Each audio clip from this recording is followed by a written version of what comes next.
একজন যুবক যখন 15 বছরের যুবক যখন মিম্বরের উপরে দাঁড়িয়ে আলহামদুলিল্লাহিল্লাযী আলা মানজিলাতাল মুমিনিনা বিকারিমি খিতাবিহি বলে জুমার খুতবা দেয়, ওই বাবা তখন নিচে বসে বসে কাঁদে যে আমার জীবন তো সফল।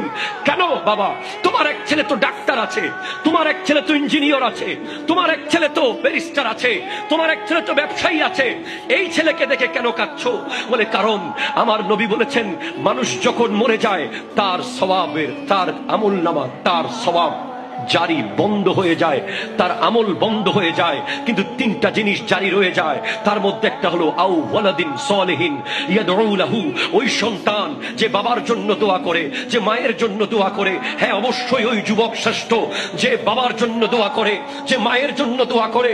হ্যাঁ, তখন সে দোয়া করে, সে যখন দাঈ ইলাল্লাহ হয়, সে যখন মানুষকে দ্বীনের পথে ডাকে, সে মানুষকে গানের পথে ডাকে না, সে মানুষকে ফুটবলের পথে ডাকে না, সে মানুষকে ক্রিকেটের পথে ডাকে না, সে মানুষকে কিশোর গ্যাংয়ের পথে ডাকে না। সে যখন তার বন্ধুকে বলে বন্ধু বেনশন ফেলে দে, তসবিহ হাতে নে।